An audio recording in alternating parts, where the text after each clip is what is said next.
បាទវិលត្រឡប់មកជួបគ្នាសារជាថ្មីបងប្អូនទាំងអស់គ្នាដែលនិយមតាមដាន Channel ខ្ញុំបាទហើយសម្រាប់ថ្ងៃទី25 ខែ 8 ឆ្នាំ 2026 នេះបាទខ្ញុំបាទក៏បានធ្វើការចែកជូនបងប្អូននៅវីដេអូទៅលើឆ្នោតយួនហើយក៏បានសម្រិតសម្រាំងលេខល្អៗដោយសង្ឃឹមថាយកទៅលេងទៅនឹងទទួលបាននូវលាភសំណាងហើយបងប្អូនដែលតាមដានទាំងអស់គ្នាអាចតាមដានបាននិងយកទៅលេងបានបាទតើតើនឹងតម្រុយនេះគឺខ្ញុំបាទចែកជូនបងប្អូនគឺអត់មានគិតលុយគិតកាក់ពីបងប្អូនទេបាទចែកជូនលេខអត់គិតថ្លៃបងប្អូនយកទៅលេងទៅបងប្អូនបានលុយកាក់ទាំងអស់គ្នាហើយអ្វីដែលខ្ញុំបានពីបងចង់បានពីបងប្អូនគឺចង់ឲ្យបងប្អូនជួយចុចជាវចុច Subscribe ហើយដាក់សញ្ញារូបកណ្ដឹងទៅបងប្អូនគឺជាការលើកទឹកចិត្តដល់ខ្ញុំបាទហើយបងប្អូនខ្ញុំបាទនឹងរៀបចំឲ្យបងប្អូននៅតម្រុយលេខជារៀងរាល់ថ្ងៃបងប្អូននឹងទទួលបាននៅតម្រុយលេខថ្មីផងដែរបាទ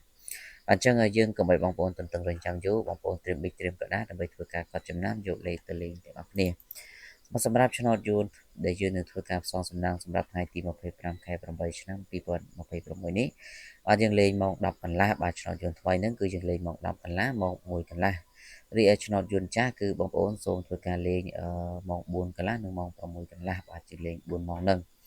ចឹងសម្រាប់គ្រាប់ទី1ដែលបងប្អូនគួរទៅធ្វើការផ្សងសំណាងសម្រាប់ថ្ងៃទី25នេះគឺយើងបុក29បាទយើងលេង29 41បាទ29 41 82ហើយនិង86បាទ29 41 82 86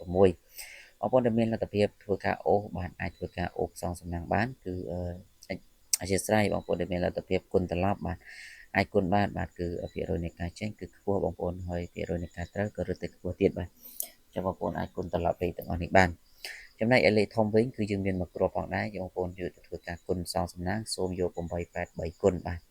883គុណអញ្ចឹងសម្រាប់ថ្ងៃនេះក៏មានតែប៉ុណ្ណឹងជូនពរបងប្អូនទាំងអស់គ្នាសំណាងល្អហើយត្រូវឆ្នោតទាំងអស់គ្នាសូមគោរពលា